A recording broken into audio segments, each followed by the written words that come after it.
Hey, good evening and happy Cinco de Mayo to USA, Canada, worldwide, Long Island, aka Strong Island, plus the five spots of Brooklyn, Bronx, Manhattan, Staten Island, and Queens. I'm your man, G Money Stacks, aka the Gregonator, um, the YouTuber, host with the most, the Unstoppable Independent Podcaster, and of course, Rookie Podcaster of Queens, New York. And you are now rocking with the 144th episode of Off the Meat Rack Chainz New York podcast. That's right, episode 144. We made it this far, and we are live and direct from StreamYard. YouTube alongside of myself is the Instagram live feed. Make sure you turn on the notifications on the gram, which is short for Instagram, folks. If you missed any previous episodes, don't worry, I got you covered. Go grab this go grab that subscribe button and be sure to click the noti bell so you can be reminded when the show goes in the air via live stream. Leave a like, comment, Um, make sure you stay tuned for more video content, upcoming episodes, previous episodes, and of course, share the episodes, download the episodes, rate, and I will go over the audio stream platforms at the end of this show. So here we go. Um, Now I'm not gonna go into mental health checking today. Um, I'm gonna go into a little bit. I'm gonna go into the whole um okay, the New York Mass Transit files right here. So we're gonna do that right now.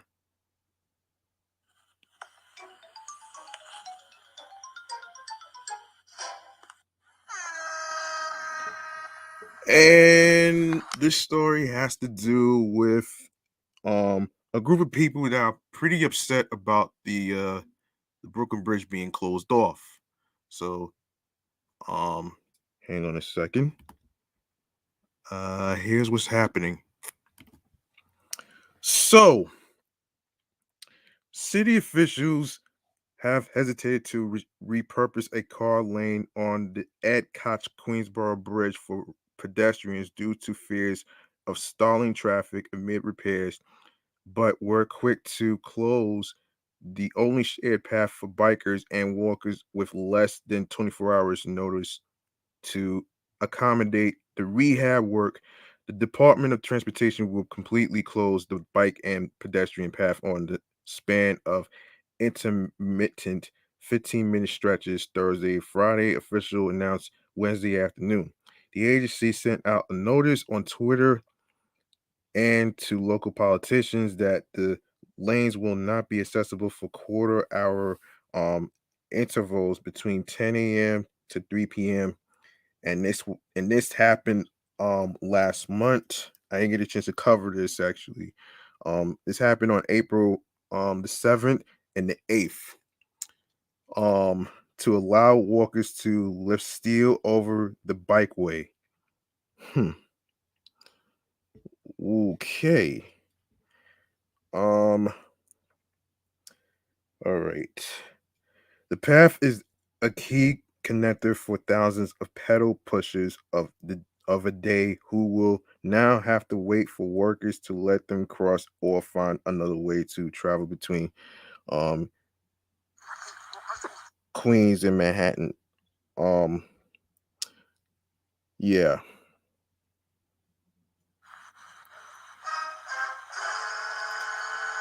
The city has delayed giving more space to bikes and pedestrians on the bridge for years because officials wanted to keep at least 7 lanes open for cars at all times during the overhaul of the ancient piece of infrastructure. But local polls slammed the agency for now taking the only path non drivers can use. Closing off the bridge to everyone who is not in a car for any period of time is completely unacceptable and is the inevitable result of delaying the pedestrians hold on, pedestrianization of the South Outer roadway for an extra 2 years, said Council Member Julie One, who represents the Queens side of the bridge.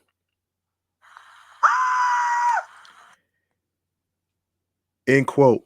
If the possibility of further closures exists, DOT must open the South Outer roadway now to ensure free and unobstructed passage for pedestrians and people on bikes at all times, the poll said. No, the poll added. DOT pushed back project and the project to late 2023 of converting the bridge's south outer roadway from car lane to pedestrian only, while making the northern outer roadway, currently shared by walkers and bikers, into a bicycle path, mirroring the setup on the Manhattan Bridge. The current split path is notoriously narrow, but carries tens of thousands of people even during the colder months, with more than 77,000 cyclists crossing in January, according to DOT's latest bike counts for the bridge. The revamp was first announced by former Mayor Bill De Blasio in early 2021 and was supposed to be done by late 2022, but DOT punted it until a year later because of road closures from repairs to the 120-year-old bridge upper level. One and her fellow council member, Julie Menon, who reps the Manhattan side, asked DOT Commissioner what is it? Um Edonis Rodriguez to fast track the bike and pedestrian expansion in a February 3rd letter. But the politician said the transportation chief has yet to respond. The DOT spokesperson said that the agency has discussed the project with polls since then, adding that these kinds of closures are necessary and common for such repairs schemes. These brief 15-minute closures are needed to facilitate the bridge's upper deck replacement, said Vin Barone in a statement. We are carefully considering the needs of cyclists and pedestrians during our work and have limited the hours of these closures to ensure the path remains safe and accessible during rush hours. Hmm. And this person says, really, talk about a fast world grievance. These entitled people need some real problems. It's a minor inconvenience for 2 days, so get over it. The same people complain about the poor condition of the span, so why not complain about the effort to repair it? New Yorkers used to be resilient. Now they are just like everyone else, annoying and insufferable. Hmm. Some of them are, but I'm not gonna say all of them though. I'm not gonna say that.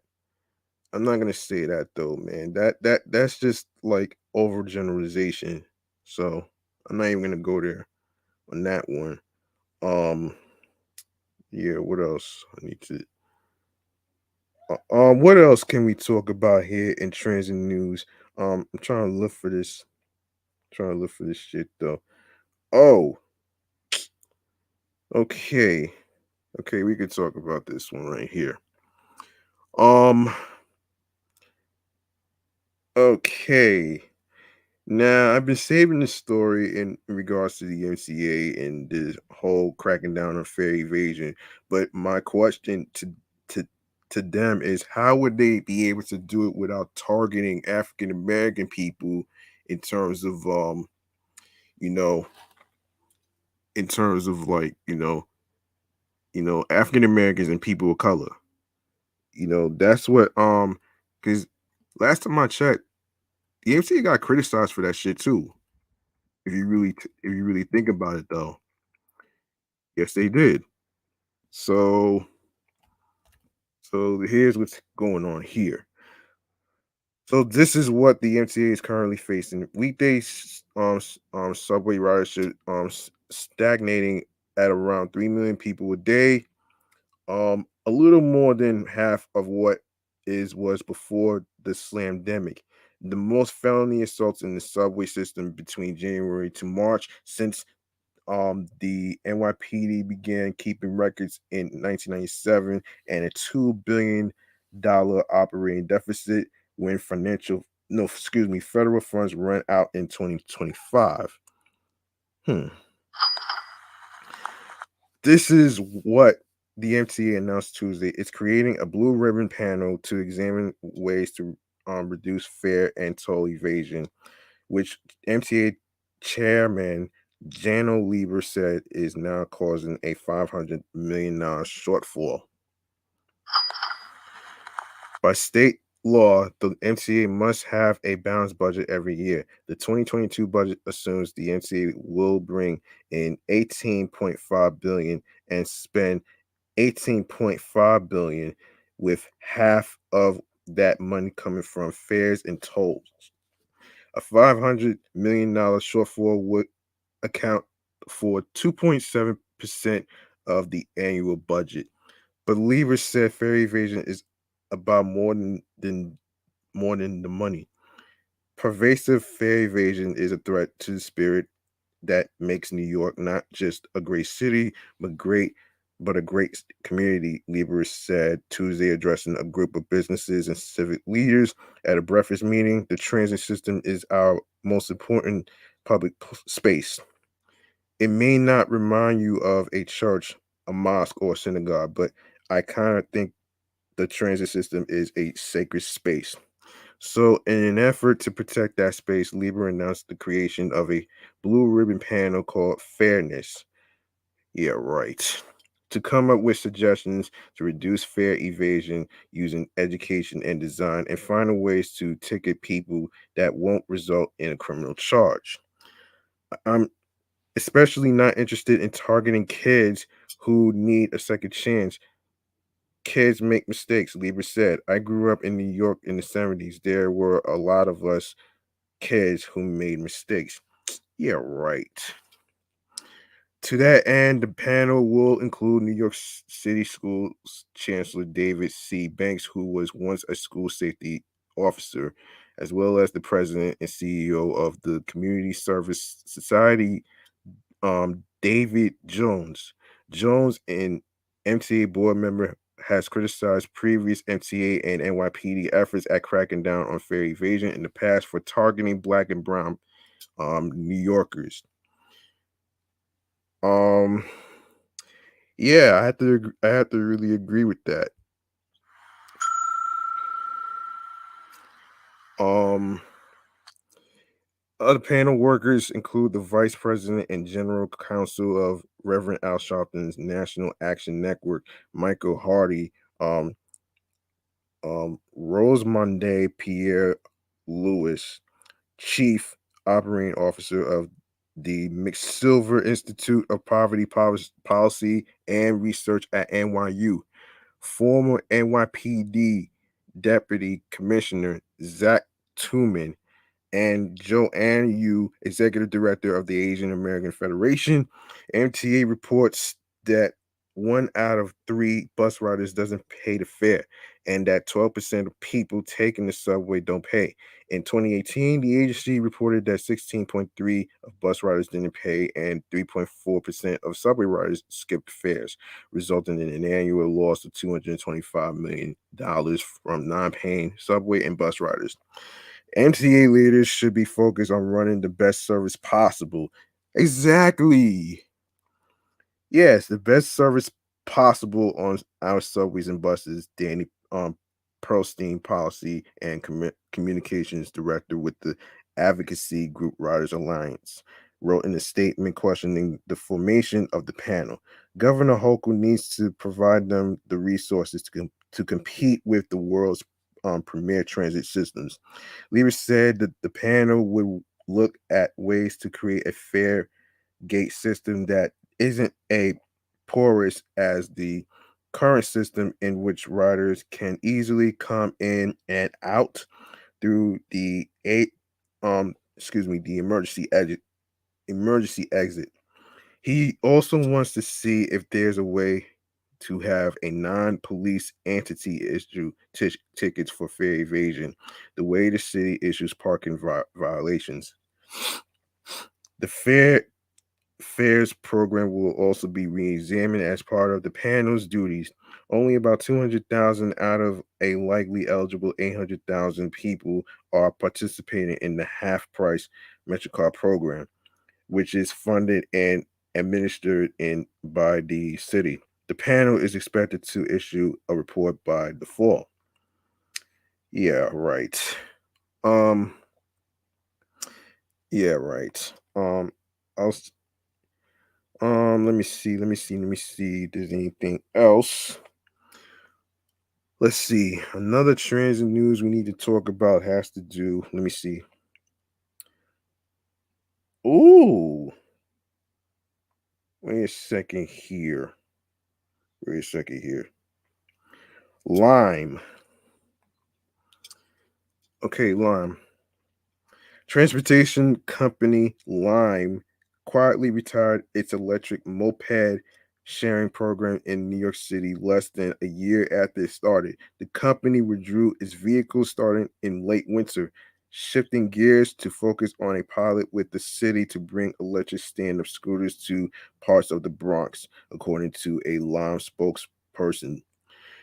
We recently made the decision to wind down our moped program in New York City and focus entirely on the city's e-scooter pilot program. Jacob Tugendrach Tugendrach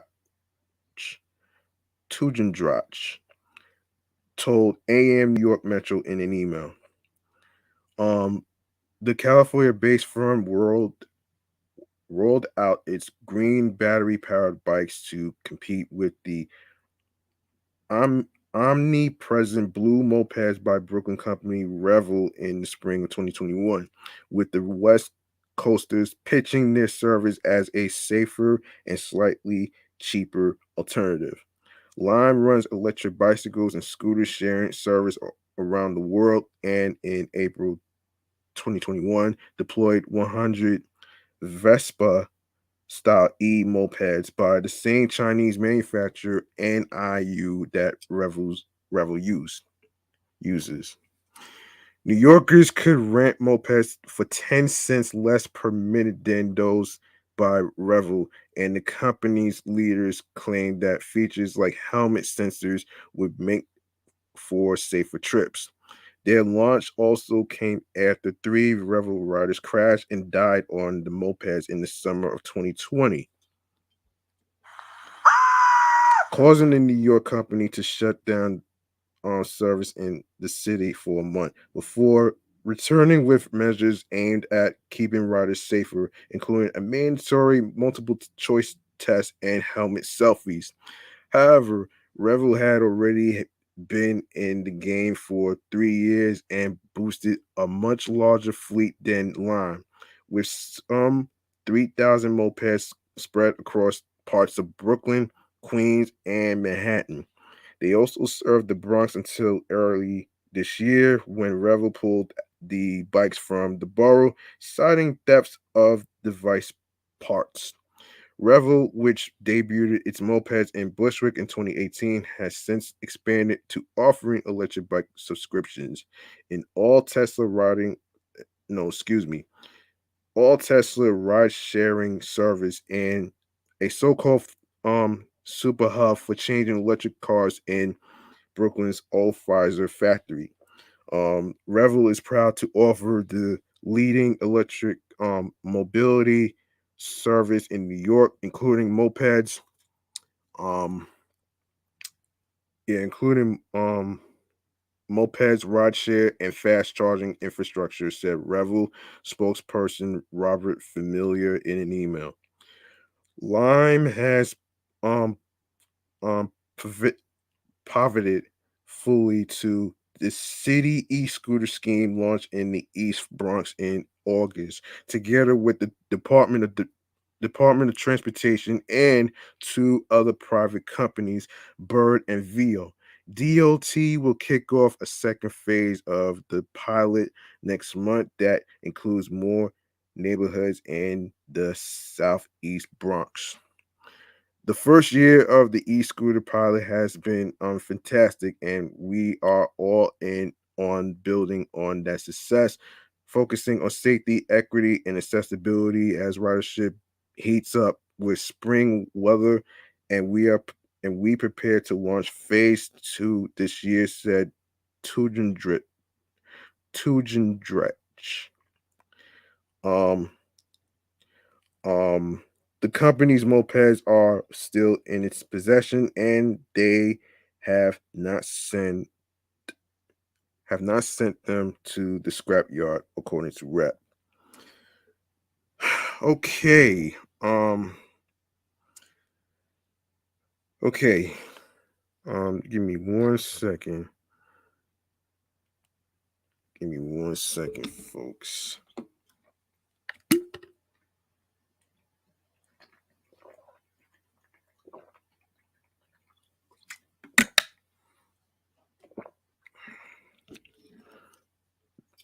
All right. Let me take a look to see if I missed anything. Let's take a look. Okay. Okay. All right, we're gonna talk about the whole thing that happened in St. Francis. Let's talk about that. Um, yeah, let's talk about that one right there.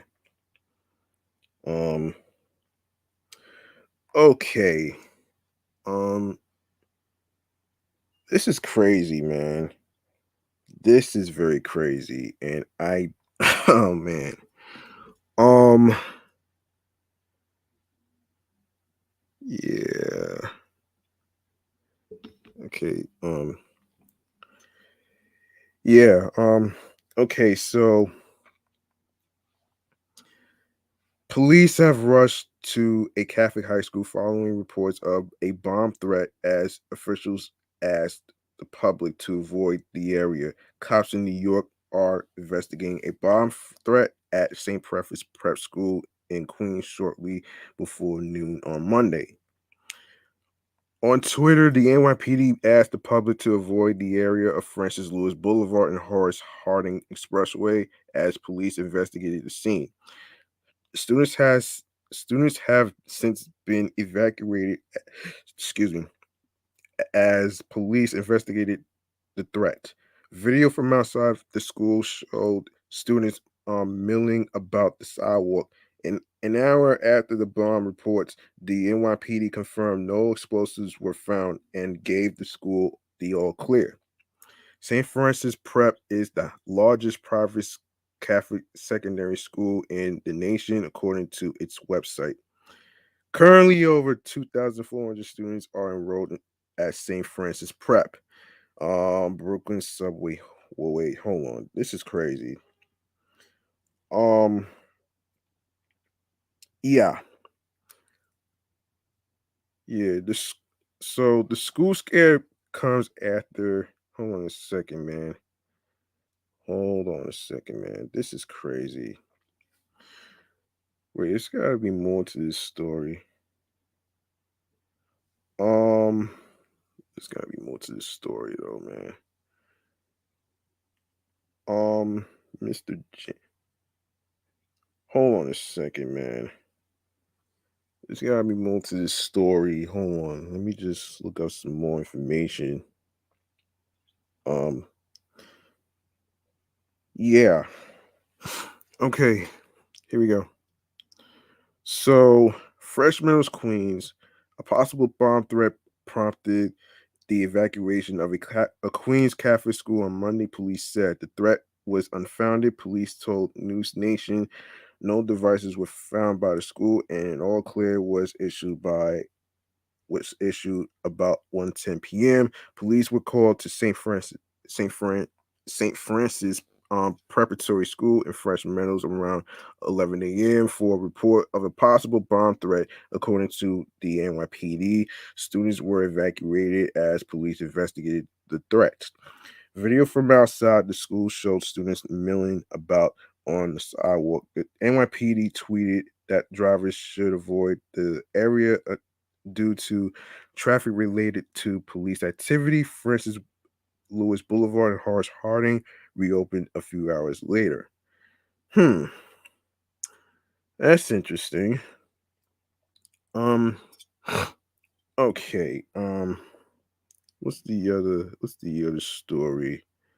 Um, what's the other story I wanted to actually get to? Oh, the graffiti part. Um, all right, the graffiti part. Um, just a second. All right, let's look this up. All right. Three individuals. Okay, three individuals sprayed anti-black in Rego Park, New York. Okay, let's take a look at this story has to say. Um, let's see. Now I've been waiting to cover this actually. Let's get into this. So, the NYPD hate crimes task force is investigating after three suspects allegedly um s- broke into PS 175 in Regal Park and spray painted anti-black racial slurs last month. Police from the 112th precinct in Forest Hills are looking for three young men who entered the Lynn Gross Discovery School located at 64th 5 102nd Street at around 4 p.m. on Saturday, March 26th. The three suspects disabled a side door of the school, and once inside, they spray painted various graffiti and the racial slurs throughout the classrooms, police said. Hmm, crazy, isn't it?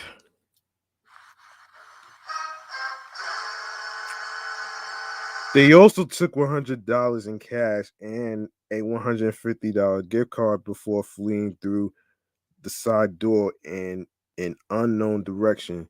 There were no injuries reported, according to the NYPD.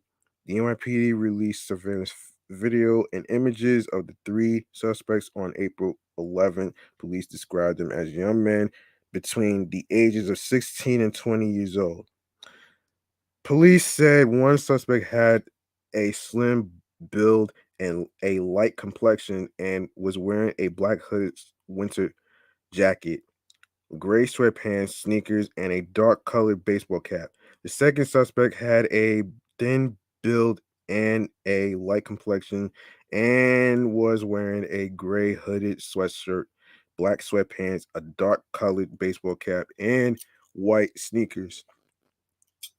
The third suspect also had a thin build and light complexion, and he was wearing a dark colored jacket, dark colored pants, a dark colored baseball cap, a white t-shirt, and white sneakers.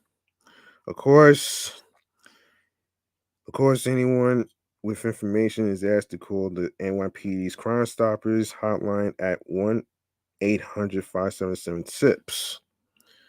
All right. All right.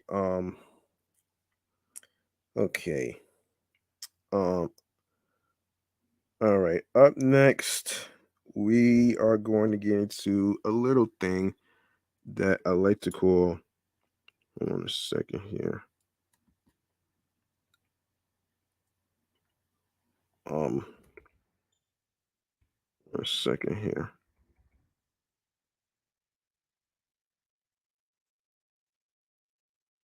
Yeah, we're gonna get into a little thing that that I like to call chatting or the jazz.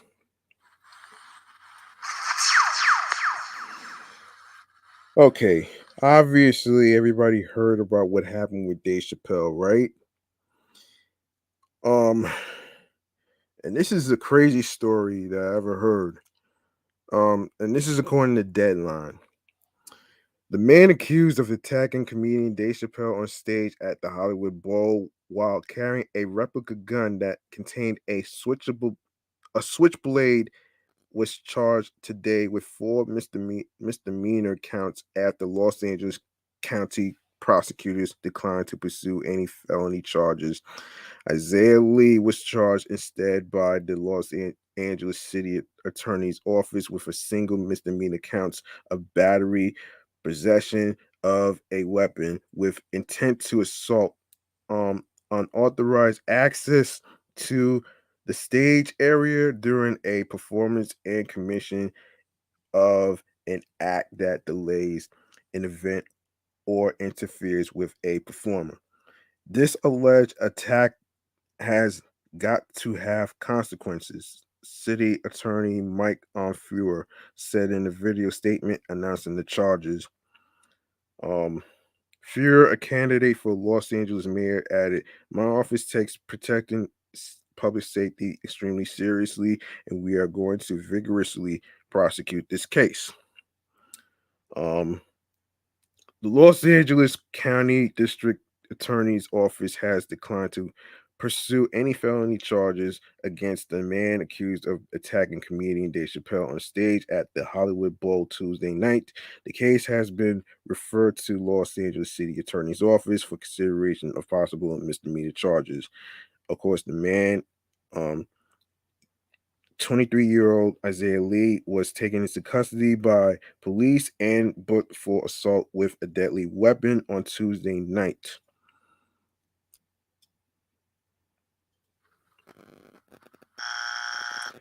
Yeah.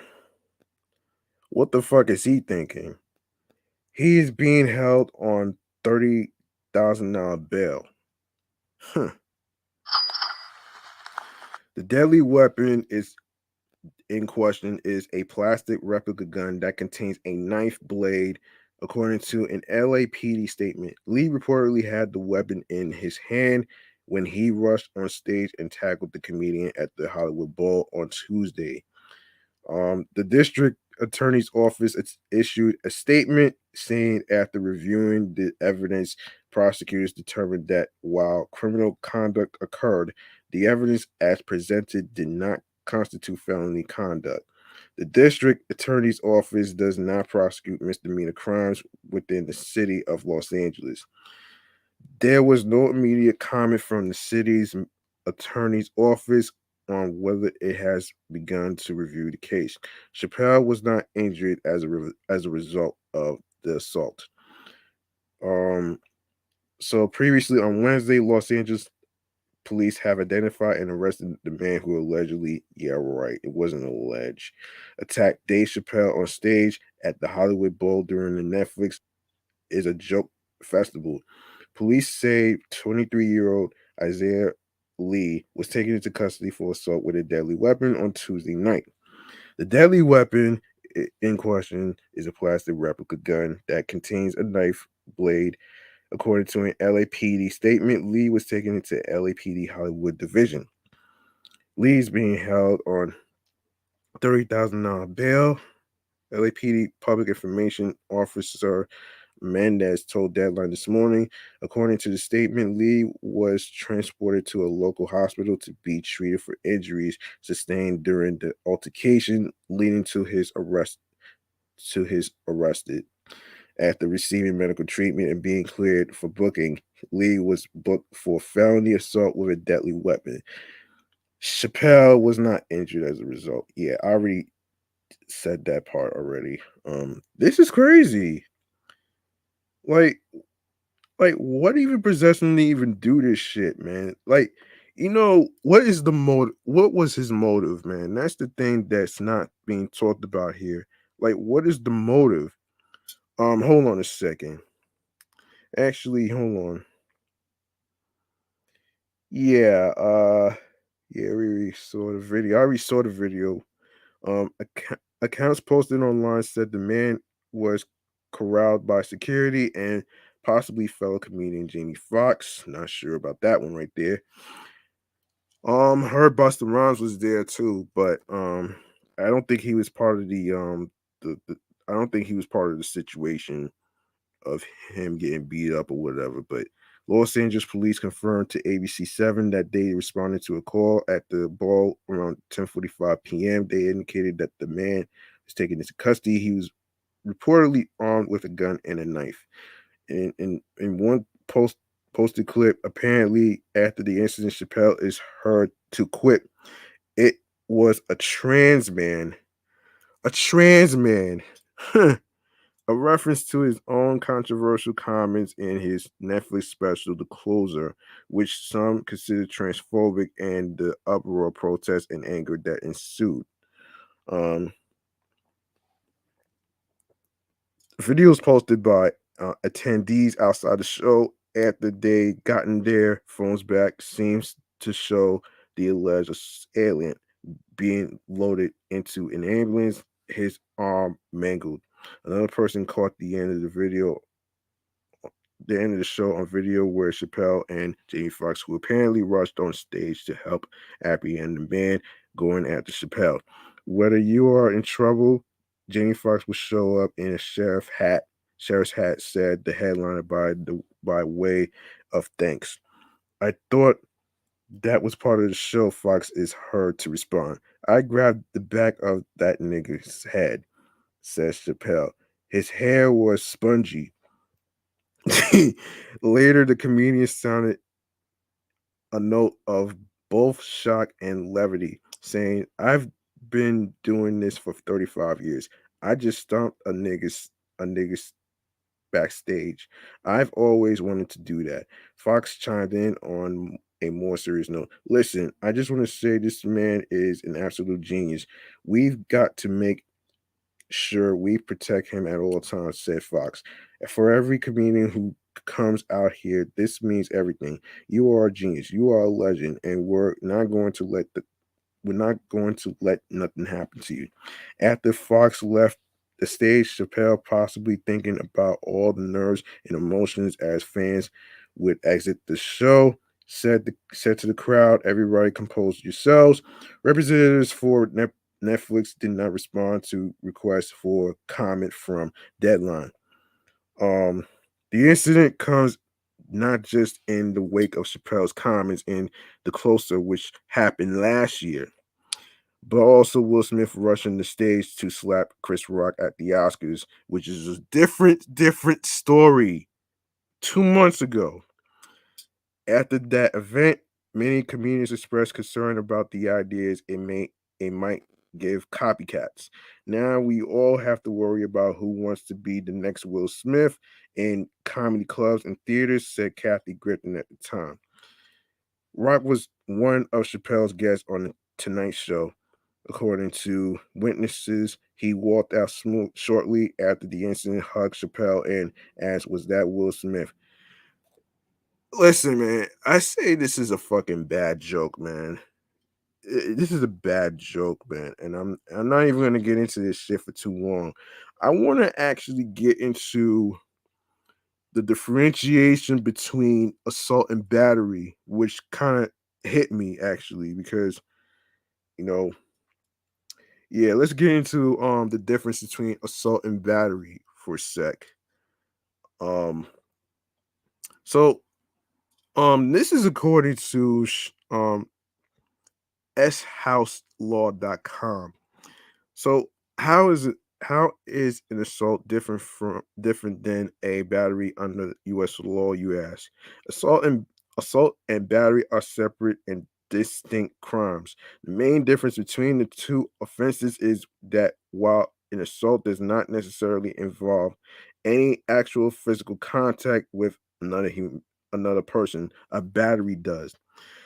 An assault occurs when a person commits an act that may inflict physical harm on someone else. A battery takes place when a person commits an act that doesn't inflict physical harm on another. An assault is like an attempted battery, while a battery is like a completed assault. What is the crime of simple assault? An assault is normally defined as an act that puts the victim in a reasonable apprehension of harmful or offensive contact, while a battery involves the actual use of force or violence. Assault specifically focuses on the attempt to use such force or violence. Note that with regards to the use of force or violence, any harmful or offensive touching is generally enough to give rise to an assault charge. The slightest touching will count if it is done in a rude or offensive manner. Assault charges can even occur if the touching involved did not or could not cause any sort of physical injury. Further, the actual touching does not have to be direct. It can be done indirectly by causing an object to touch the victim. Assault violations are typically charged as misdemeanor offenses. The crime is often punishable by imprisonment in jail for up to 6 months and or um, a maximum fine of $1,000. Let's see. Let's see. Some states have different degrees of assault, such as first, second, and even third degree assault. Note that aggravated assault offenses are more violent crimes than simple assaults.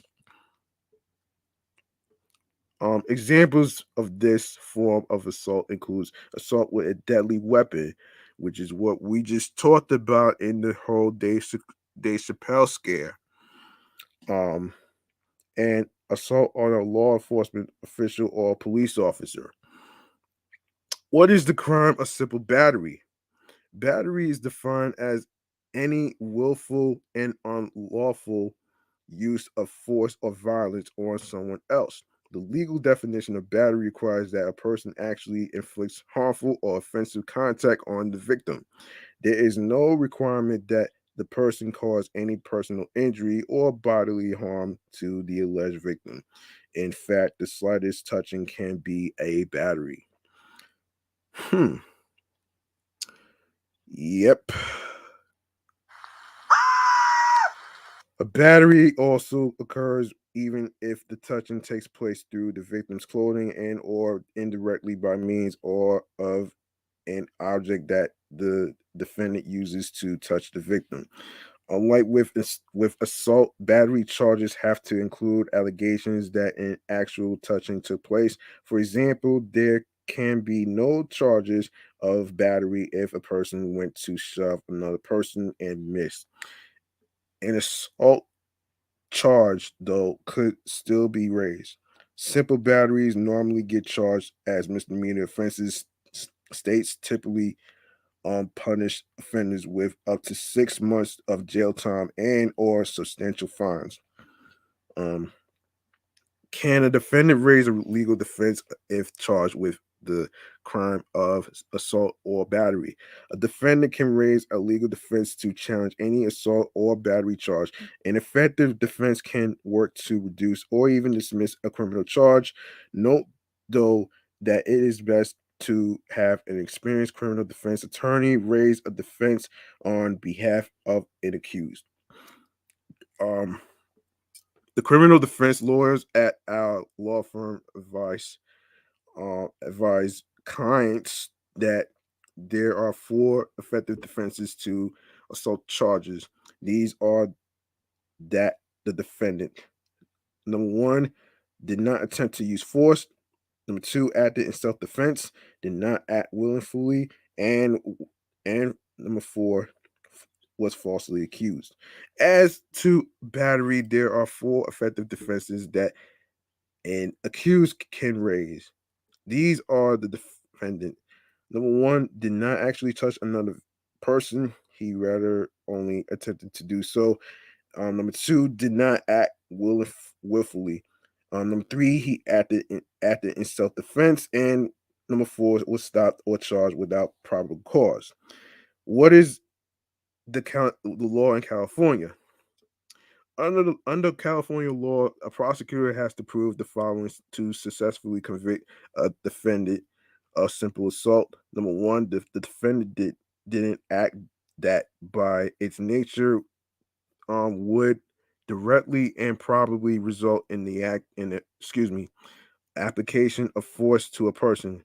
Number two, the defendant did that act willfully. Number three, when the defendant acted, he or she was aware of facts that would lead a reasonable person to realize that her act by its nature would directly and probably result in the application of force to someone. And number four, the defendant acted, he or she had the present ability to apply force to a person. Per California law, a prosecutor must prove the following to convict a person of simple battery. Number one, the defendant willfully and unlawfully touched someone in a harmful or offensive manner. And number two, the defendant did not act in self defense or in defense of someone else. So that's the difference between assault and battery, folks.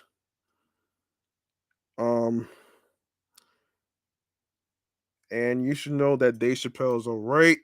Although he went to an after party after this, so he's fine though, man. So you know, so hope he I hope he feels better. And for the record, let me just say this though, man. Let me just say this shit. Hold on a second, man. No, I am not about. No, I am not about. Condoning violence. No, that's not what this is, man. See, when I heard about this story, it just seems to me, um, if a person, regardless of anything, should not be carrying a fucking weapon in a Hollywood ball in the first place. Now, we don't know what the motive behind it was, but it seems like it has to do with last year's The Closer that Dave Chappelle did. Now, look, I know people are going to be saying that the comedians have free speech and shit like that, but there's limitations to free speech, and there's limitations to what is it? There's limitations to freedom as well. You know what I'm saying? And I talked about this episodes ago. So you folks out there want to actually take a look at one of the episodes I did, I actually broke that down. So for the most part, I think I'm not gonna really stay on this shit for too long because I got some other stories to get to. So let me just as long as Dave Chappelle's okay, that's what really matters here. And stop dragging people, man. You know what I'm saying? Like seriously.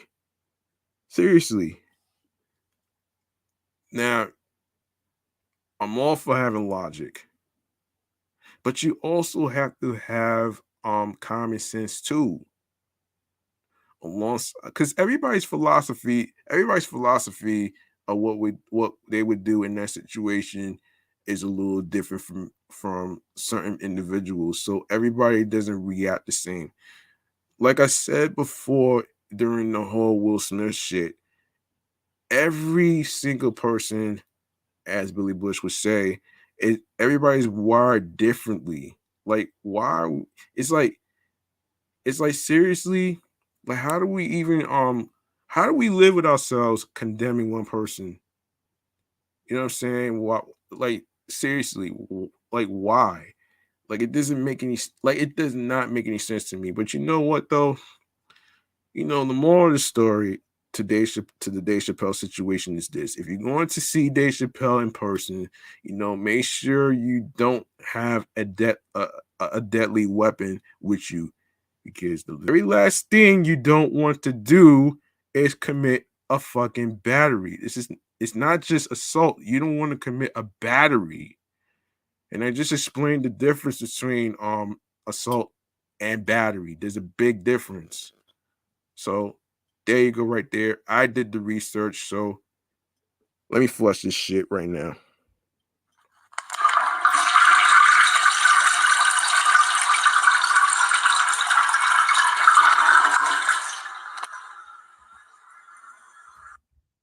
Up next is another subject that I like to get into. It has to do with let me see. So in music, we're gonna get into some music news and stuff, man. So I actually want to get into this shit. All right. Now first, because of the fact this is Cinco de Mayo for the Mexicans, right? For those of you who may not know what's going on, Cinco de Mayo is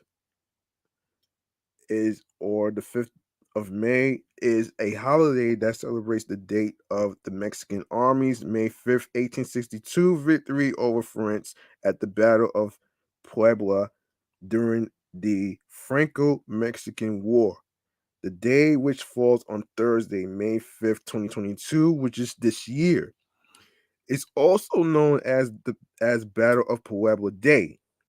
While it is a relatively minor holiday in Mexico, in the United States, Cinco de Mayo has evolved into a commemoration of Mexican culture and heritage, particularly in areas with large Mexican American populations.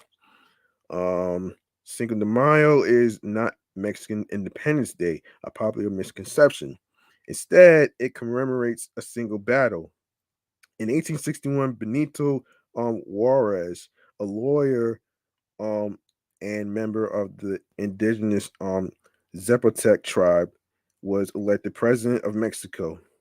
At the time, the country was in financial ruin after years of internal strife, and the new president was forced to default on debt payments to European governments. Let's see. I want to actually figure out something. Yeah, hold on a minute. Hold on a minute. Oh, in response, France, Britain, and Spain went naval forces to Veracruz, Mexico, demanding repayment. Britain and Spain negotiated with Mexico and withdrew their forces. France, however, ruled by Napoleon III, decided to use the opportunity to carve an empire out of Mexican territory. Late in 1861, a well armed French fleet stormed Veracruz, landing a large force of troops and driving President Juarez and his government into retreat. The Battle of Puebla, certain that success would come swiftly. 6,000 French troops under General Charles Loutrell de Lorenzes set out to attack Pueblo de Los Angeles, a small town in east central Mexico. From his new headquarters in the north, Juarez rounded up a ragtag force of 2,000 loyal men, many of them either indigenous Mexicans or of mixed ancestry, and sent them to Puebla. The vastly outnumbered and poorly supplied Mexicans, led by Texas-born General Ignacio Zaragoza, fortified the town and prepared for the French assault. On May 5th, 1862, Lorenzes gathered his army, supported by heavy artillery, before the city of Puebla and led an assault. How long did the Battle of Puebla last? So the battle lasted from daybreak to early evening, and when the French finally retreated, they had lost nearly 500 soldiers. Fewer than 100 Mexicans had been killed in the clash. Um, Although not a major strategic win in the overall war against the French, Zaragoza's success at the Battle of Puebla on May 5th represented a great symbolic victory for the Mexican government and bolstered resistance movement. In 1867, thanks in part to military support and political pressure from the United States, which was finally um, in a position to aid its besieged neighbor after the end of the Civil War. France um, finally withdrew. France, yes. The same year, Australian Archduke from Ferdinand Maximilian, who had been installed as Emperor of Mexico in 1864 by Napoleon, was captured and executed by Juarez's forces. Puebla de Los Angeles was remained for General Zaragoza, who died of typhoid fever months after his historic triumphs there. Of course, Cinco de Mayo in Mexico. Within Mexico, Cinco de Mayo is primarily observed in the state of Puebla, where Zaragoza's unlikely victory occurred, although other parts of the country um, also take in the celebration. Traditions include military parades, recreations of the Battle of Puebla, and other festive events. For many Mexicans, however, May 5th is a day like any other. It is not a federal holiday, for so offices, banks, and stores remain open. Um, why do we celebrate Cinco de Mayo in the United States? In the United States, Cinco de Mayo is widely interpreted as a celebration of Mexican culture and heritage, particularly in areas in substantial Mexican American populations. Chicano activists raised awareness of the holiday in the 1960s, in part because they identified with the victory of indigenous Mexicans over European invaders during the Battle of Puebla. Today, revelers mark the occasion with parades, parties, mar- mariachi music, Mexican folk dancing, and traditional foods such as tacos and mole um, pop poblano. Some of the largest festivals are held in Los Angeles, Chicago, and Houston. Um, Confusion with Mexican Independence Day. Um, yeah, many people outside mistakenly believe that Cinco de Mayo is a celebration of Mexican independence, which was declared more than 50 years ago, um, before the Battle of Puebla. Independence Day in Mexico is commemorated by on September 16th, the anniversary of the revolutionary priest Miguel Hidalgo y Castillo's famous Grito de Dolores, a call to arms that amounted to a declaration of war against the Spanish colonial government in 1810. So there you go. Um, Hang on a second, man. Now, I do want to check out something actually in regards to how people celebrate, in terms of how people celebrate the day of Cinco de Mayo. As far as I want to take a look at the foods, so we're gonna get into that. Um, okay, let's get into the foods. You know what I'm saying? Because that's the most interesting parts. So,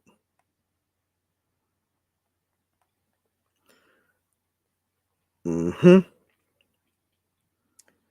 Okay. So, damn. Wait a second. Um, so we have a whole list of stuff. So this is crazy. Um, um, hold on a second. Um, hold on. You want to make a list of foods, actually. Hold on a second. Okay, myfoodandfamily.com. Let's take a look here. Cinco de Mayo foods ideas. Let's take a look here. Obviously, I already talked about what it is. So, number one, starting with guacamole. You can't have a Cinco de Mayo party without guacamole. This easy guacamole is the perfect appetizer because it only takes 15 minutes to make and is extra delicious. Number two, French salsa recipe with tomatoes. Similarly, no Cinco de Mayo party would be complete without some salsa.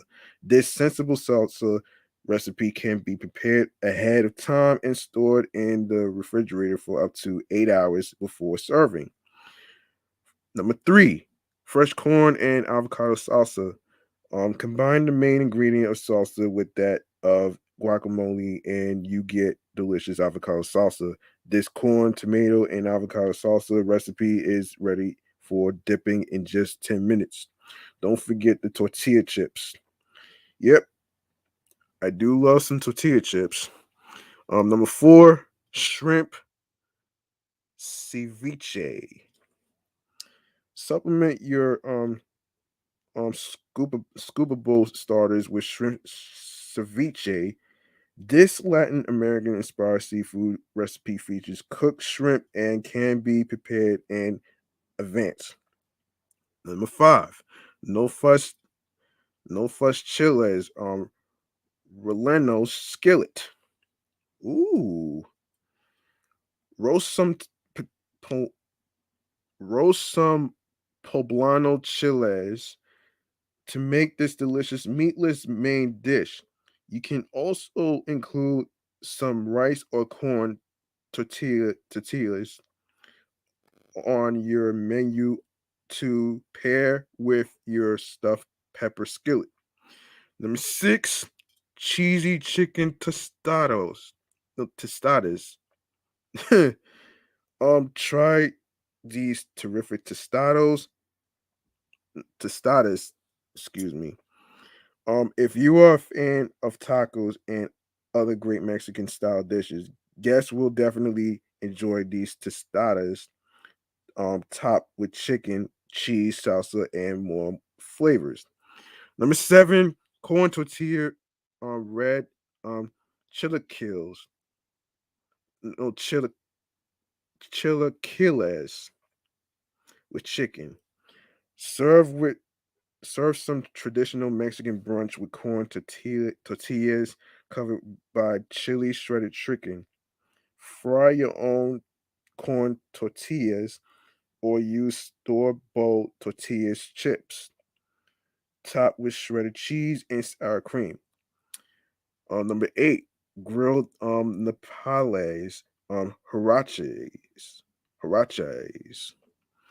Go for genuine Mexican flavors and taste with the Nepalese Harachis recipe. Ready to enjoy in under 30 minutes. This dish features edible cactus paddles and tomatillos, which is Mexican husk tomatoes. Number nine, savory beef empanadas. I've been hearing a lot about empanadas and don't really know where they actually sell those things. If anybody out there knows where they sell them, just let me know in the comments. Try your hand at savory beef empanadas. They are easier than you may think and can make the filling or the empanadas themselves ahead of time. Combine ground beef, ham, green peppers, onion, garlic, cilantro, and tomato sauce for these tasty handheld empanadas. Number 10, quick carrot chicken mole. For guests who prefer chicken over beef, this Mexican mold recipe will do the trick. With peanuts, peanut butter, semi-sweet chocolate, garlic, chili pepper, powder, and more. This chicken mold recipe is a wondrous take on a Mexican classic. Number 11, slow cooker beef barbacoa. Make a delicious taco filling for Cinco de Mayo when you try slow cooker beef barbacoa. This is an easy recipe that makes for a flavorful beef taco filling that goes great with warm corn tortillas and fresh salsa. Number 12, cream cheese flan recipe. Yeah, I've been hearing about flan over the years and I never had it before and it looks pretty interesting and delicious. Um it's dessert time with our favorite flan recipe. See this 5 ingredient flan recipe in action when you try our cream cheese flan recipe page. Number 13, chocolate tres leches cake. Along with flan, another popular Mexican dessert is tres leches cake. Watch our cooking video to see how to create a chocolate twist on traditional tres leches recipes. You can use the chocolate tres leches cake recipe to make um Cinco de Mayo cupcakes or cake. Number 14, Mexican buñuelos recipe. Um, Buñuelos take a little longer to prepare than some of our easier Mexican inspired dessert recipes, but the wait is definitely worth it with this recipe. Buñuelos are essentially fried dough covered in cinnamon sugar, served with caramel and chocolate sauces and sprinkled with cinnamon sugar. These Mexican buñuelo, buñuelos are amazing. And finally, number 15, chocolate dip churros. Churros are not classic Mexican desserts, but they are super popular in the United States and other countries because of their popularity. And in your Cinco de Mayo party with these chocolate eat churros will make you the most popular party host around. Of course, for more Mexican inspired Cinco de Mayo food ideas, check out our recipes for tamales, enchiladas, and empanadas. Um, and of course, you can check out the website, which is myfoodandfamily.com. There you go. Happy Cinco de Mayo to everyone that are Mexican. So there you go. Okay. Now I didn't get a chance to talk about Star Wars Day yesterday since I was running low on time. So let me just get to it. So basically, this is just let me just do a little brief. So um so the 1977 release of Star Wars changed Hollywood forever. 4 decades later, um we're still enthralled. Just last December, Star Wars episode, what is it? I'm not sure. Star Wars Rise of Skywalker was released in theaters following the 2 previous movies of the sequel trilogy, The Force Awakens and The Last Jedi. The main Star Wars film franchise has come to a conclusion. So happy Star Wars Day, which was yesterday, May 4th. It's time to Tatooine. The first organized Star Wars Day took place in Toronto back in 2011. The event included an original trilogy trivia game show, a costume contest, a showing of a fan-made tribute films, mashups, parodies, and remixes. In late 2012, Disney purchased Lucasfilm and has officially observed the holiday at Disneyland and Walt Disney World ever since. I'm not gonna really get into the whole history of it, but I'm pretty sure you folks out there who are Star Wars fans actually get the idea what that is. So I'm not gonna get into too much detail because I got other topics to get to. So um all right, so let's talk about Gillie Da Kid making fun of Wiz Khalifa's gym clothes. So this is according to XXLmag.com.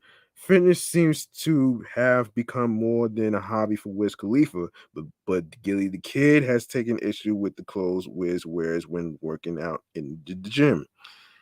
The rapper turned podcaster hopped on his Instagram page on Thursday, April 7th, and opined on Wiz's workout attire, making it known that Gillie doesn't approve of his gym drip.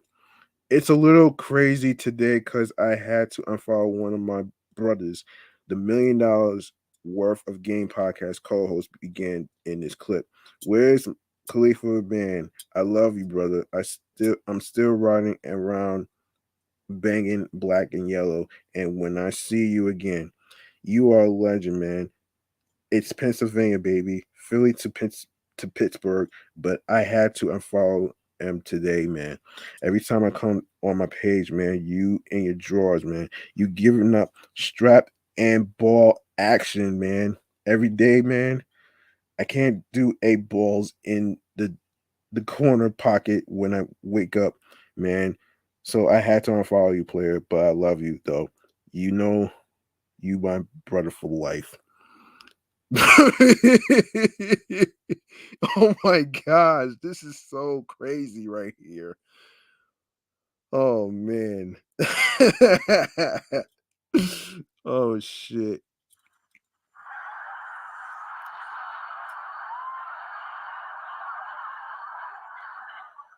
So Gilly closed out the video saying when Wes stop stopping being in his drawers, he throws some shorts on, he takes a break from the gym. Can y'all DM me and let me know so I can go back and follow my brother? But until then, see ya. Following the Philadelphia native coming for the former 2010 XXL freshman's fitness attire. It looks like Wiz did a post and delete on IG where he uploaded an image of himself in the gym standing behind a rack of barbells and included a caption that said, "Not responsible for your childhood trauma." Gillie Da Kid replied to Wiz's since deleted post writing childhood drama man put your shorts on Wiz. He also included numerous laughing emojis. At first, it seemed like the Taylor Gang leader is completely unbothered by the unsolicited commentary. Um, Once Gilly's video began to circulate, however, Wiz dropped a social media video of his own addressing the notion that his workout attire is questionable at the very least. Uh, I'm gonna only address this one time. The full court press Rhymer said.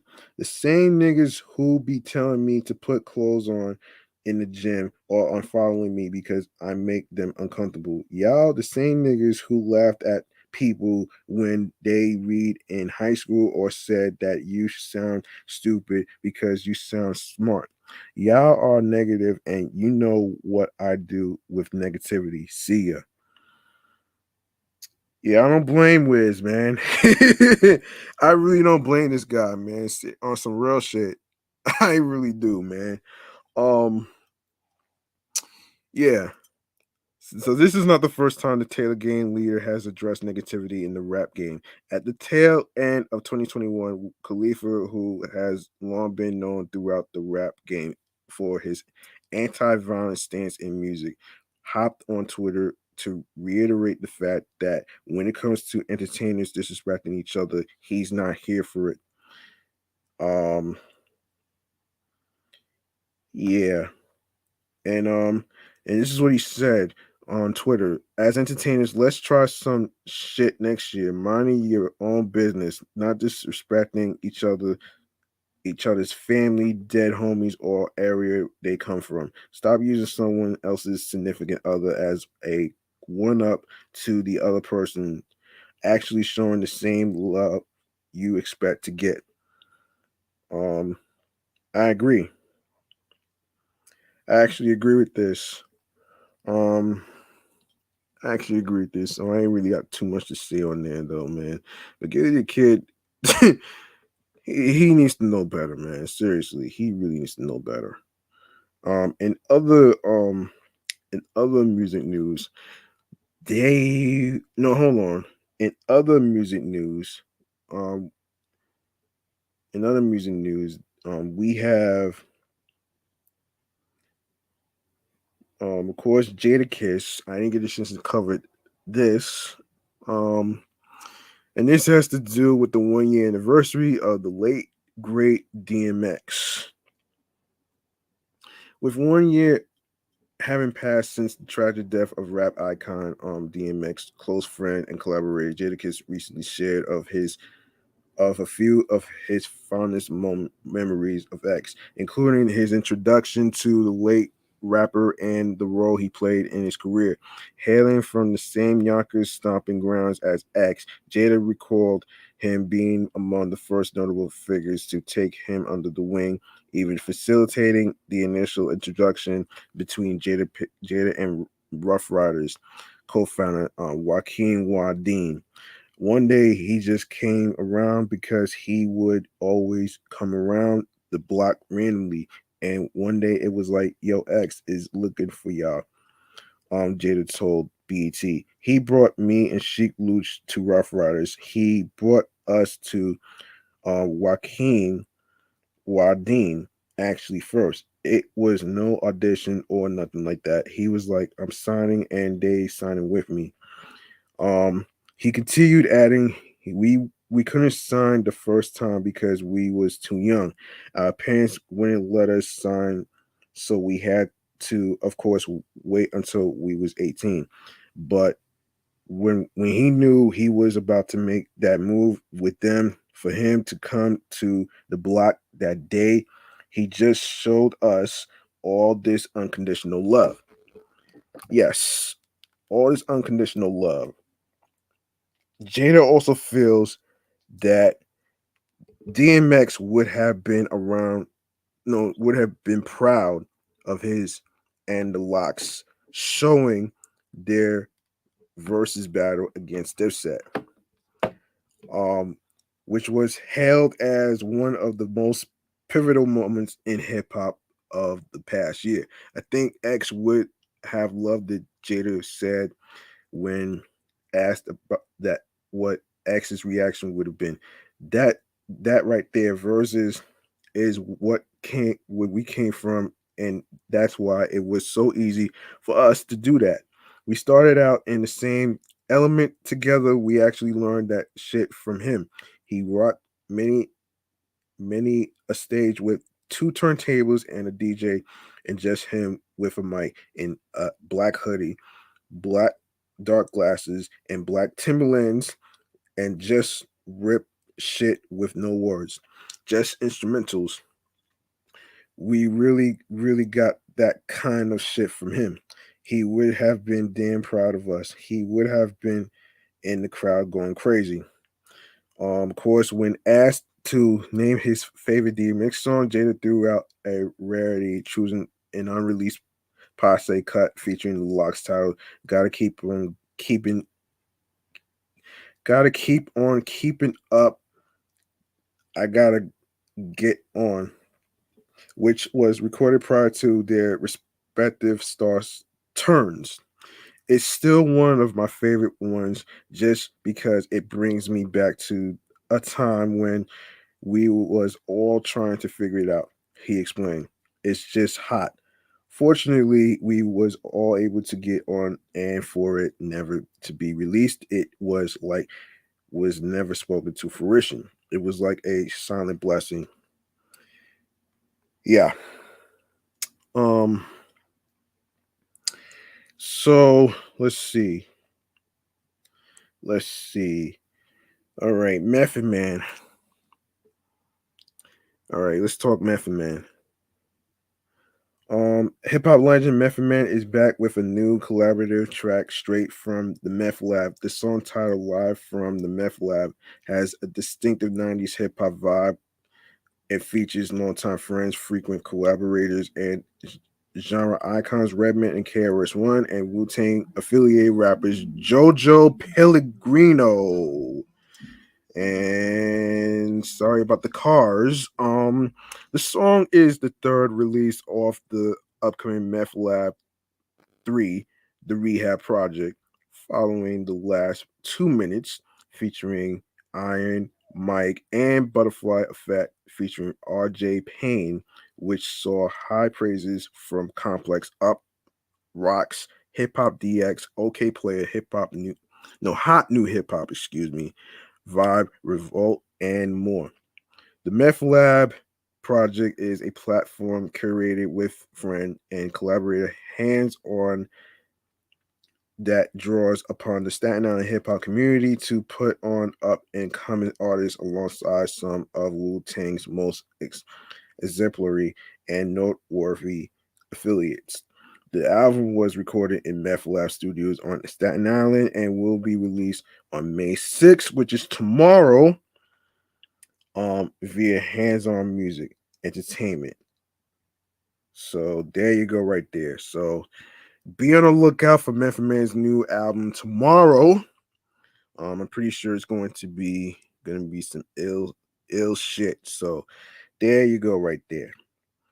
Um, there you go, right there. Um, let's take a look at some other stories. Let me see if I actually. Oh, another thing in music news, of course, Juicy J. All right, Juicy J. Um, this is according to Double XL the website. Let's see. Connected to right. A mutual appreciation for each other's work was um culminated in a more than 10-year cross-generational friendship between Wiz Khalifa and Juicy J. Wisdom, weed, and wonder for what lies ahead keeps them connected. Interview Robbie Seabrook third, Images Joyce Carrap. Um, okay, now that hip hop has existed for nearly 30 years, um, proof that the genre influences itself is crystal clear. There are a few better examples of this than the decade plus friendship between Wiz Khalifa, the Pittsburgh raised mid 2000s rap blog mainstay turned rap star, and Juicy J, the rap and production legend of the famed 1990s Memphis rap group 3 6 Mafia. While Wiz grew up a fan of 3 6 Mafia, a crew whose dark and dreary sound changed the landscape of hip hop, what truly connects him and Juicy is a dedication to their craft. Juicy saw that in Wiz once the two met up on a tour bus in 2010. Thanks to a Twitter exchange soon after Juicy joined Wiz's upstart label and crew Taylor Gang as a third owner and artist. Nowadays, Wiz, age 34, and Juicy J, age 47, are close friends, label mates, and frequent collaborators. Their mutual respect shines. Excuse me. Um, Hold on a second. Yes. Yeah, their mutual respect shines brightly on their 13-track joint album, Stoner's Night, released this past February, packed with tales of money making, weed smoking, partying, and everything else rich rappers do, plus features from Big 30, Project Pat, and Elvana. Um, Stoner's Night is an enjoyable romp.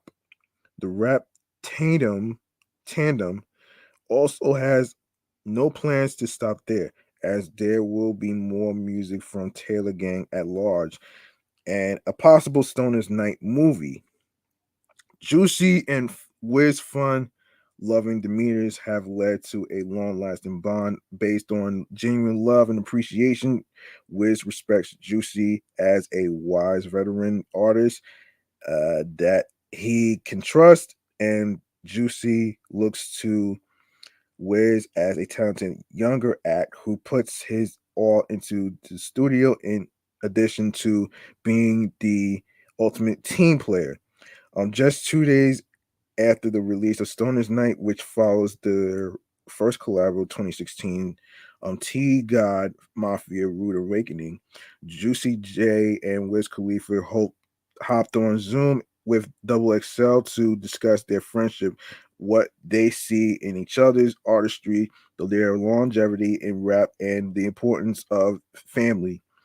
Um, so yeah, I'm not even gonna go into the interview part though. So let me just get to another story though, man. So that's good that they're still friends though, man.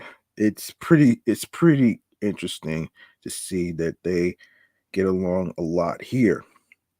Let's see. Let me see. Of course, Dave East. Yeah, let's talk Dave East real quick, man.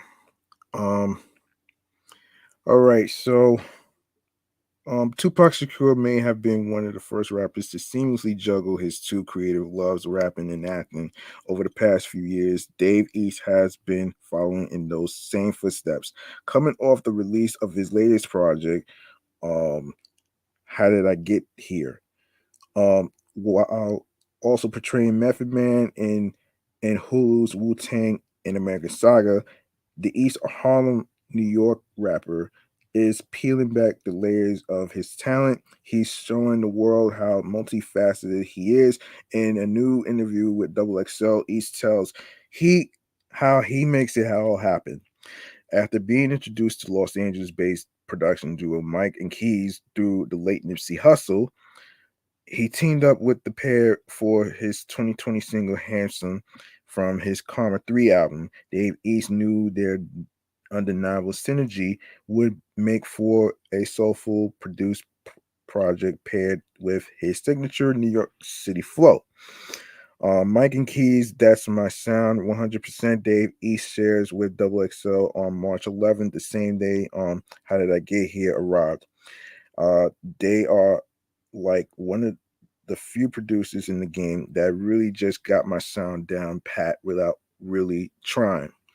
The 9 song labor of love consists of production solely handled by Mike and Keys, as well as features from R&B greats Music Soul Child, Anthony Hamilton, and in addition to rising crooner Kalan .frfr, um, Benny the Butcher, Trader Truth, and more. But I was, but I've been was, I, but I've been was talking to them. Um, East reveals on how he enlisted the West Coast beat makers um for the effort. I was like, yo, we gotta do an album, bro. Just rapping on y'all beats, no one else. So we finally put it in play. Um, Before releasing How Did I Get Here last month, Dave East delivered the Harry Fraud produced Hofa last year and Karma 3 2 years ago, all while playing a pivotal role in retelling the story of one of his hometown's greatest and most impactful rap ensembles, the Wu Tang Clan. Um, Hold on a minute here. Oh man. All right. So I had to be on set for 5 in the morning because I had mad tattoos and shit. They had to do the makeup, he explains. So my 2 years of doing um that was hectic, um cause I never wanted to stop the rapping shit. And that when you really lock into an acting role, that be your life for the moment. That's all you can really do. I didn't really get a chance to kick it with my kids. Every time I was going home, it was to shower and get out there. It made me want to do the rap even more because I was like, damn, I ain't really been recording like I usually record. So just kept a fire burning inside of me for the music. I love music. The music before everything. I feel like the acting is just an extension of me with the music. It's just something I always wanted to do, and the music put me in the position to do it. And of course, one of the benefits of being on TV screens in varying households is that it expands an artist's reach and allows them to acquire new fans. This something that East was taken back, but also humbled by. I gained a lot of new fans of that Wu Tang and American Saga that probably would have checked my music based on that show or found out who I was on that show, he states. Then went back and was like, oh, this nigga been rapping on, or he was signed to Nas, this, that, and the third. So I feel like it opened up a whole new door for me. I was telling somebody the other day I get stopped by older white ladies, older Asian ladies, people that never used to stop me before. They'd be like, "Oh, you Method Man, Wu Tang." I'd be like, "Oh, that's fire." So just a whole different demographic of people tuned into me, and I just think it was dope for my own brand to show that I do more than rap. I can act too. I can just dib and dabble in different shit. Dave East's portrayal of Method Man also forced East to tap into traumas he experienced with the loss of some of his close friends as well as his best friend Shooter. In one particular scene, East says he utilized an acting coach who told him to channel those specific tragedy centered emotions. Season one, there was the scene where somebody that was real close to Meth growing up, the police choked him out and killed him.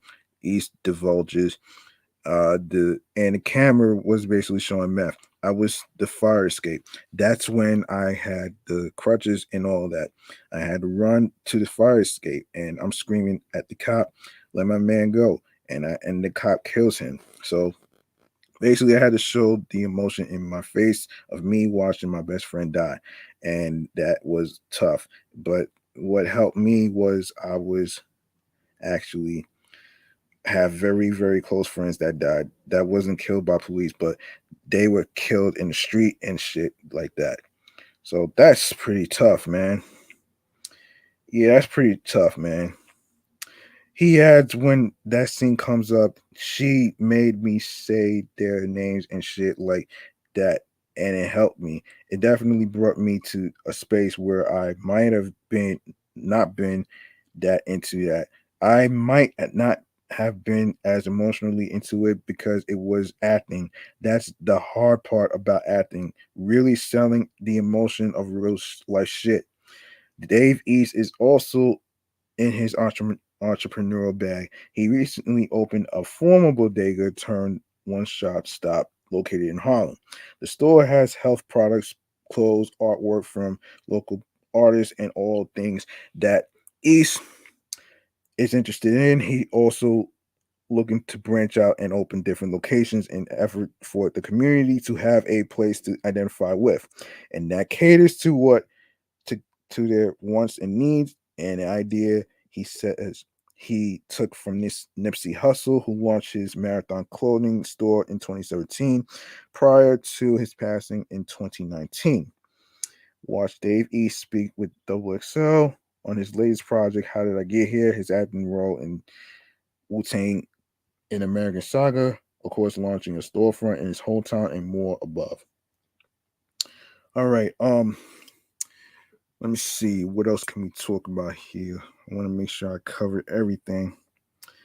Um, let me see. Let's see. Let me see if I covered everything. I don't think I covered it. Okay. Hold on.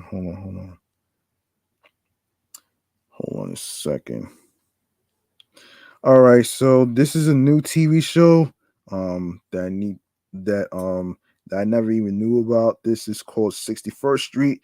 61st Street is an American legal drama television series created by Peter Moffat that premiered on AMC on April 10, 2012. And the casting goes like this: Courtney B. Vance, Tyson Cole, Bentley Green, Holtley McCollany, Ingenue Ellis, um, Andrin Ward Hammond, Gerard Haynes, and Mark O'Brien. So, um, so basically, I'm not gonna really explain the premise. Well, the synopsis actually. Oh shit. Um. Oh boy.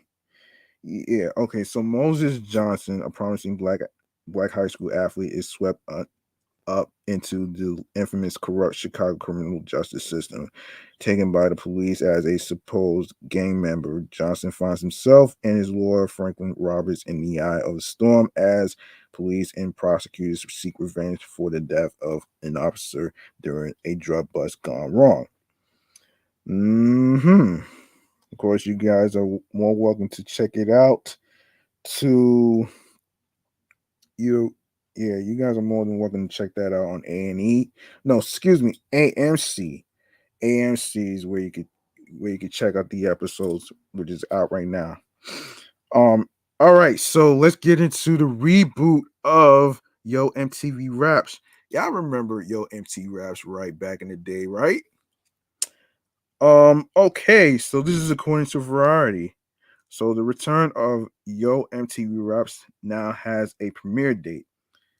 The reimagined global iteration of the MTV Hip Hop series will premiere on Paramount Plus on Tuesday, May 24th. The streamer announced Monday. In addition, Paramount Plus released the official trailer, key art, and lineup of featured guests. Produced by MTV Entertainment Studios, Yo MTV Raps is a comprehensive deep dive into the current state of hip hop. Yo MTV Raps is um was created by Peter Doherty Doherty and Ted DeMay and launched in 1988. Originally hosted by Fab Five Freddy and later by Dr. Dre and Ed Lover. The series ran until 1995. The new iteration of the show will feature hosted segments from Conceited and DJ Diamond Cuts. Live performances, ciphers, and lifestyle content. Featured guests include Freddie Gibbs on May 24th, Lotto on May 31st, Saber on June 7th, Jid on June 14th, Shensia on June 21st, T Grizzly on June 28th, IDK on July 5th, and Trina on July 12th. Fans will also be able to stream 50 archival episodes from the original show beginning Thursday, May 5th on Paramount Plus, which is today. Kurt Williamson, Warren Oliver, and Michelle Kenner of Holland West Productions serves as executive producers on the series alongside Bruce Gilmore and Jennifer DeMay for MTV. Kim Valana is head of production. Um, so yeah. So there you go. There you go, right there. Let's see if I covered every topic today. Let's see. And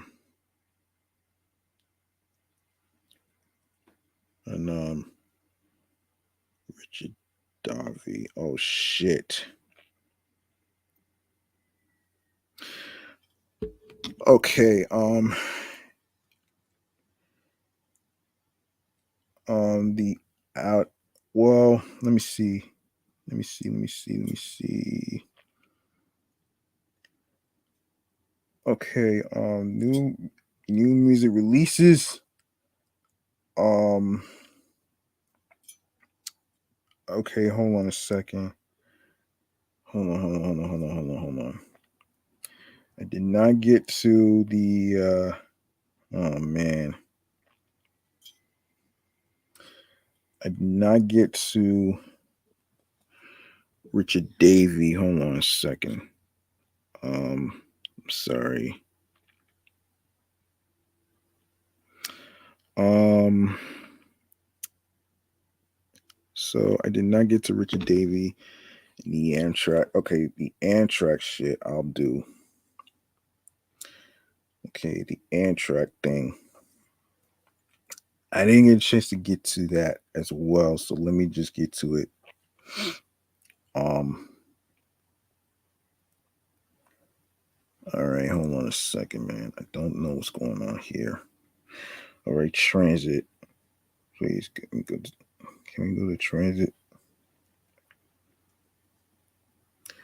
Okay, we're gonna go to the story in regards to um I forgot all about that. All right, hold on. Okay, transit. So there was hold on a minute here. Um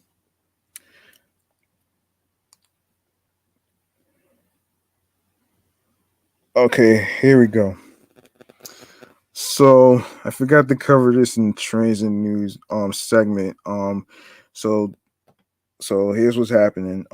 Rail service between New York City and Philadelphia was suspended for hours Monday after a driver crashed into a pole and down an Amtrak power line in New Jersey, according to officials with the Inner City Train Company. The motor vehicle crashed down a pole carrying Amtrak power in Edison, disrupting power starting 2:20 a.m.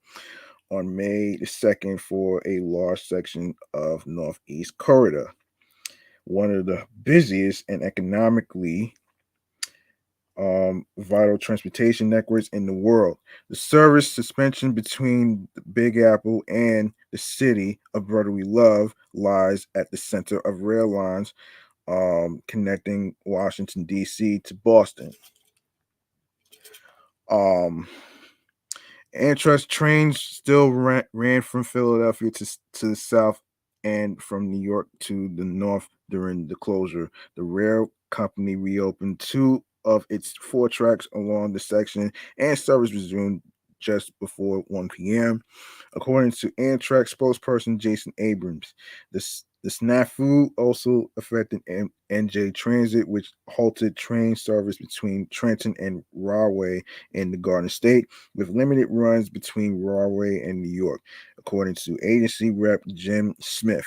That agency said that it would cross honor rail tickets and passes on NJ Transit buses as it did private carriers and path trains at Newark Penn Station, Hoboken, and 33rd Street in the city. And J Transit trains also returned in an early afternoon, but still bypassed some stations near the incident, heading east towards the city. Okay. Um. Okay. Let me see. Let's see. Richard Davey. Yeah, I'm gonna save that for next time, man. I'll save that for next time. Um, okay, so some new music that came out. This is gonna be the last one, actually. Some new music. Okay, so here we go. After closing out April 2022 with highly anticipated albums from Pusha T and Future, the month of May promises more big name hip hop releases. After a 5-year album hiatus, Kendrick Lamar will finally return with his new um Mr. Morale and the Big Steppers album on May 13th. I'm already there already. So K Dot announced the new album on April 18th via a press release published on his website. The following statement was released today by Oklahoma. The statement started referencing Kendrick's new moniker. It went on to reveal the title and release date. The factual information for this release will come directly from this source only, the press release concluded. This will be Kendrick Lamar's final album on his longtime label Top Dog Entertainment before he moves on to head his own creative space titled PG Lang. Mr. Morale and the Bigger Steppers is the follow up to Kendrick Lamar's Pulitzer Prize winning Damn album, which dropped in 2017. Jack Harlow is once again ready to prove he's a star on the rise on May 6th, which is tomorrow. The Generation Now artist will release his sophomore album, Come Home, The Kids Miss You. The album has gotten a major push, having been spearheaded by the hit singles Nail Tech and First Class, and the latter debuting at number one on the Billboard Hot 100. The former XXL freshman who will soon be making his debut on the silver screen in the reboot of the 1992 film White Man Can't Jump released his debut album That's What They All Say in 2020. Expect more witty lyrics from the Louisville, Kentucky native on his new project. Of course, after announcing the project back in February of 2022, Lee Kelly 47 is gracing us with the release of Shape Up on May 13th. The release is being boosted as the third and final album of her self-care themed series following Wash and Set and Acrylic, which dropped in 2017 and 2018 respectively. Shape Up is comprised with 14 tracks with a very limited amount of guest appearances and includes three previously released tracks, Chitty Bang, BITM, and LL Cool J. I'm gonna go over the. I'm gonna actually, yeah, we're gonna go. I'm gonna go over the releases. I'm gonna save this. I'm gonna save this actually for next time actually. Um, let's go. You know what? Why not? Let's go through this, man. Let's go through this, man. You know what? So obviously, Future's album May 2nd already came out. Future, I Never Liked You, expanded edition. Um, Black Star, No Fear of Time, released May 3rd. Um, Lil Got It, The Cheater, May 4th. Jack Harlow, Come Home, The Kids Miss You, May 6th. IDK Simple, May 6th as well. Method Man, Meth Lab 3, The Rehab, May 3rd. Black Youngster for Life, May 12th. Kendrick Lamar, Mr. Morale, and the Big Steppers, May 13th. Lee Kelly, 47, Shape Up, May 13th. Quell Chris, Death Fame, May 13th. Boldy James. Man, Boldy James and the Batman Killing Nothing. Okay, May 20th is coming out. Millie's Blanco 5, May 27th. And of course, Jason Cash, Read the Room, May 27th. Okay. I think I'm gonna wrap this up right now, man, and I'll do the Richard Davey story next time. I don't have time to get to it right now because it's getting kind of late. Um, so you like what you heard in today's episode?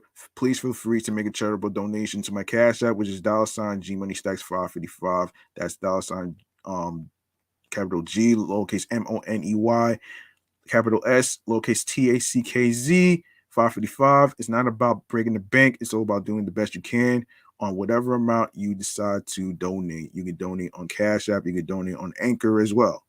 So, you know what I mean? So there you go right there, man. I am going to go to the last segment of the night. I am going to go to the last segment of the night, and that is stream choices on the go. Make sure you follow Off the Meat Rat Chainz New York podcast on Facebook and Instagram, alongside with my other shows, which is Excellent Fun Vibrant Podcast, Meticulous Rogers Podcast, and of course, the other one is going to be myself included, which is G Money Stacks 555 in Queens, New York. So make sure you turn on your notifications for updates and stuff, and when I'm going to be on Instagram Live next time.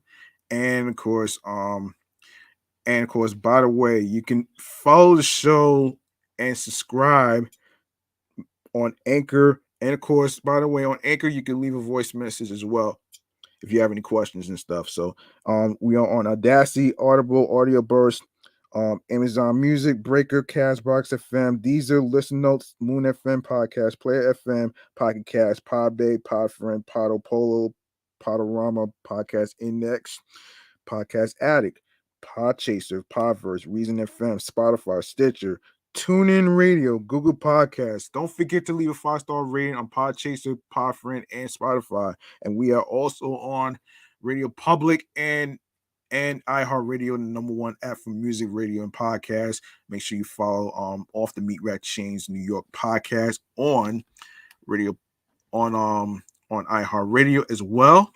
And make sure you follow my other shows, Excellent Fun Vibrant Podcast, Sports Edition, and Meticulous Rogers Podcast Review Show, also on Anchor and on iHeartRadio as well. And last but not least, the YouTube. Make sure you grab that subscribe button and click on the noti bell so you can be reminded when the show goes in the air via live stream. And also leave a like and a comment. Stay tuned for more upcoming episodes, more video content, previous episodes. Make sure you catch up on all the episodes, the previous episodes that's been dropped on YouTube, the new episodes that's going to be uploaded and posted to the YouTube channel page and streaming platforms as well. Tell a friend to another friend. Download these episodes. It's very important so I can grow this show. After all, it's already reached a year, so we got to keep it pushing. So also, you can share the episodes, of course, share the videos, and tell a friend to another friend. And of course, make sure you share the podcast with your wives, your husbands, your friends, your boyfriends, your girlfriends, and the people you're cool with from work. And that's gonna do it for me. G Money Stacks.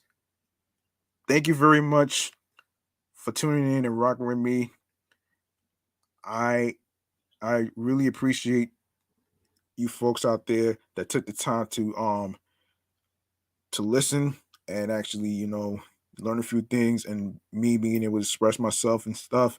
So as I looked at Anchor, we are almost at 2K plays. I will be making that announcement of when that happens after I drop episode 143. If you haven't seen 142, 141, and all the other episodes, please catch up. All right. So thank you very much. I'm G Money Stacks. I'm clocking out. I'm off this shit. Peace and one love. I'll see you next time in the next episode. Peace and one love. And have yourself a good night.